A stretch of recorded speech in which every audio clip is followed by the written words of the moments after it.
नमस्कार साथियों, CADS लोकनीत का ताजा सर्वेक्षण आया है। इसको सरकार छुपाने की कोशिश कर रही है, लेकिन फिर भी यह सामने आ गया। मेन स्ट्रीम मीडिया में चाहे अखबारों में इसकी सुर्खियां नहीं बन पा रही है।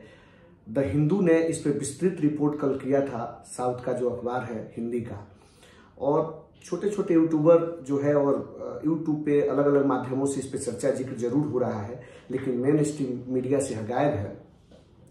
देश के जो 10,000 लोगों का सर्वे किया गया है देश के अलग अलग राज्यों में से, उस 10,000 लोगों में से 27% लोग यह मानते हैं कि देश में बेरोजगारी इस चुनाव का सबसे बड़ा मुद्दा है, इस चुनाव का।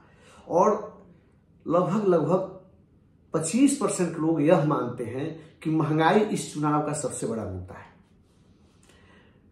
और एक सर्वेक्षण और निकल के आया कि पूरे देश के अंदर 57% लोग यह मानते हैं कि भ्रष्टाचार पर नकेल कसने में मोदी सरकार विफल रही है और वो भ्रष्टाचार को रोक नहीं पाई है।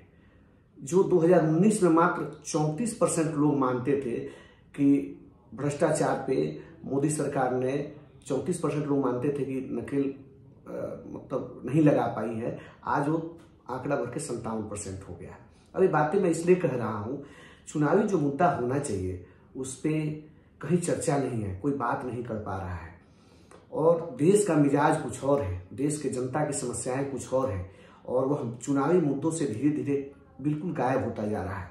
लोगों की समस्या महंगाई है, लोगों की समस्या बेरोजगारी है, लोगों की समस्याएं जो है भ्रष्टाचार से निजात पाना है, लेकिन उस पर कोई चर्चा करने के लिए तैयार नहीं है। आज तो जो सत्ता में बैठे हुए लोग हैं वह बेरोजगारों का उपहास उड़ाते हैं, बोलते हैं कि पकौड़ी बेचना भी रोजगार है। और किस तरीके से जब वो अपने मुद्दों के लिए प्रदर्शन करते हैं, उनके पेपर लीक हो जाते हैं, उनकी परीक्षाएं कैंसिल कर दी जाती हैं युवाओं के।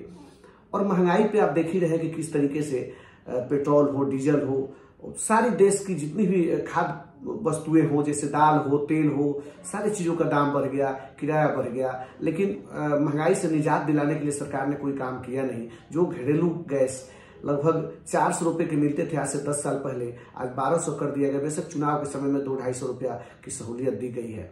तो ये सारे मुद्दे जो जनता के बीच से गायब है, लेकिन जो जनता कह रही है सर्वे में, इससे अब पता चलता है साफ रूप से कि जनता ने मन बना लिया है कि इस बार केंद्र में बैठी सत्ता को उखाड़ के फेंकना है। क्योंकि ये सभी जगह से जो बातें निकल के आ रही हैं, कहीं क्षत्रियों ने बगावत किया है, कहीं महिलाओं ने बगावत किया है, कहीं पे किसानों ने बगावत किया है, कहीं पे बहुत सारी चीजें जो निकल के आ रही है कि जो मोदी सरकार कह रही है वह सच में है नहीं। तो ये सर्वे उसमें और मजबूती प्रदान करता है, विपक्ष को और एक मजबूत करता है कि आने वाले समय में मजबूती से लड़ने की जरूरत है। क्योंकि मोदी सरकार को लेकर नीचे जमीन पर बहुत ही असंतुष्टि फैली हुई है। लोग मंदिर को मुद्दा नहीं मान रहे हैं, लोग 370 को मुद्दा नहीं मान रहे हैं। ये पढ़े लिखे तबकों की बात है, वह धर्म को मुद्दा नहीं मान रहे हैं। इसका मतलब कि देश में एक बड़ा बदलाव होने जा रहा है। और बदलाव के समय में जो भ्रष्ट लोगों को मोदी जी अपने पार्टी में भरते चले जा रहे हैं, यह भी एक बहुत बड़ा चीज चौंकाने वाला निकल के आया है। और इससे भी भ्रष्टाचार को ज्यादा थोड़ा बढ़ावा मिला है।